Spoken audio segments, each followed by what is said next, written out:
ਸ਼੍ਰੋਮਣੀ ਗੁਰਦੁਆਰਾ ਪ੍ਰਬੰਧਕ committee ਵੱਲੋਂ ਸ਼ਹੀਦ ਭਾਈ ਸੁਖਦੇਵ ਸਿੰਘ ਸੁੱਖਾ ਅਤੇ ਭਾਈ ਹਰਜਿੰਦਰ ਸਿੰਘ ਜਿੰਦਾ ਦੇ ਸ਼ਹੀਦੀ ਦਿਹਾੜੇ ਨੂੰ ਸਮਰਪਿਤ ਗੁਰਮਤਿ ਸਮਾਗਮ ਕਰਵਾਇਆ ਗਿਆ। ਇਸ ਮੌਕੇ ਸ੍ਰੀ ਅਖੰਡ ਪਾਠ ਸਾਹਿਬ ਦੇ ਭੋਗ ਗੁਰਦੁਆਰਾ ਝੰਡਾ ਬੁੰਗਾ ਸੱਚਖੰਡ ਸ੍ਰੀ ਹਰਿਮੰਦਰ ਸਾਹਿਬ ਵਿਖੇ ਪਾਏ ਗਏ। ਸ਼੍ਰੋਮਣੀ ਕਮੇਟੀ ਵੱਲੋਂ ਇਸ ਮੌਕੇ ਸ਼ੂਰਬੀਰ ਸ਼ਹੀਦਾਂ ਨੂੰ ਸ਼ਰਧਾਂਜਲੀ ਦਿੰਦਿਆਂ ਉਹਨਾਂ ਦੀ ਸ਼ਹਾਦਤ ਨੂੰ ਯਾਦ ਕੀਤਾ ਗਿਆ ਤੇ ਖਾਲਸਾ ਪੰਥ ਦੀ ਚੜ੍ਹਦੀ ਕਲਾ ਲਈ ਅਰਦਾਸ ਕੀਤੀ ਗਈ।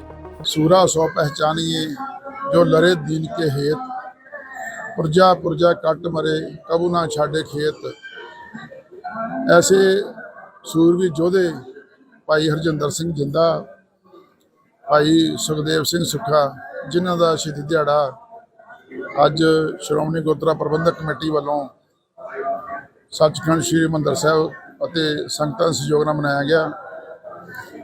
इस संबंध परसों रोज तो अखंड पाठ साहब आरंभ किए गए सन, जिन्हों के भोग अज झंडे बंगे विखे पाए गए हैं। भाई हरजिंदर सिंह जी जिंदा ते भाई सुखदेव सिंह सुखा वो शहीद ने जिन्हों ने उस दुष्ट नूं जनरल वैद्य नूं जिसने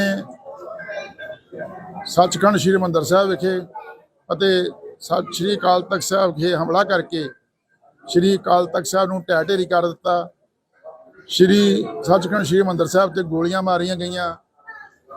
सचखंड हरिमंदर साहिब विखे प्रकाशमान श्री गुरु ग्रंथ साहिब ते गोली मारी गई, जिस दे अज भी निशान आपां वेख सकदे हां।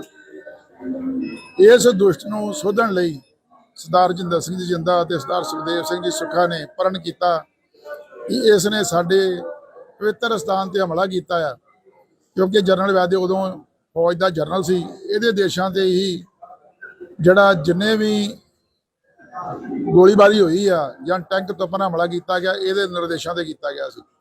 ਉਸ ਨੂੰ ਸੋਧਣ ਲਈ ਇਹਨਾਂ ਨੇ ਅਰਦਾਸ ਕਰਕੇ ਇਹ ਜਾ ਕੇ ਪੁਣੇ 'ਚ ਸੋਧਿਆ ਗਿਆ, ਕਿਉਂਕਿ ਸਿੱਖ ਕਦੇ ਵੀ ਕਿਸੇ ਤੇ ਪਹਿਲਾਂ ਵਾਰ ਨਹੀਂ ਕਰਦਾ, ਪਰ ਜੇ ਕੋਈ ਸਿੱਖ ਦੇ ਪਵਿੱਤਰ ਸਥਾਨ ਤੇ ਜਾਂ ਸਿੱਖੀ ਤੇ ਕੋਈ ਹਮਲਾ ਕਰਦਾ ਪਰ ਸਿੱਖ ਛੱਡਦਾ ਵੀ ਨਹੀਂ।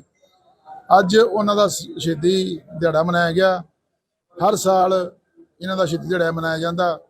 मैं संगतां नूं बेनती करदा कि इस तरह ही इन्हां दे शहीदी दिहाड़े मनाए जाने चाहिए आ, क्योंकि जे शहीदां दे दिहाड़े मनावांगे तां ही जिहड़ा वो साडी आउण वाली पीढ़ी नूं पता लगूगा कि साडे इन्हां ने शहीदां ने की कुर्बानी कीती सी।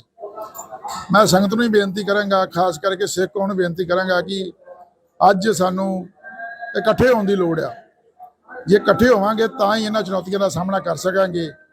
मैं समुची सिख कौम नूं बेनती करदा कि श्री अकाल तख्त साहिब की छत्र छाया हेठ एक मुठ होवो तां जो आउण वालियां चुनौतियां का सामना किया जा सके। हाँ, अज जिहड़े परिवार जिन्हां च भाई हरजिंदर सिंह जी जिंदा दी माता इन्हां भरा ते उन्हां दी भैण आए सी, उन्हां नूं सन्मानित किया गया ते होर भी जिहड़े परिवार आए सी उन्हां नूं भी सन्मानित किया गया, तां जो सन्मान करन दा मतलब ये हुंदा कि साडी जिम्मेवारी बनती है कि इन्हां परिवारों की सांभ संभाल की जा सके, इन्हां दा मान सम्मान किया जा सके।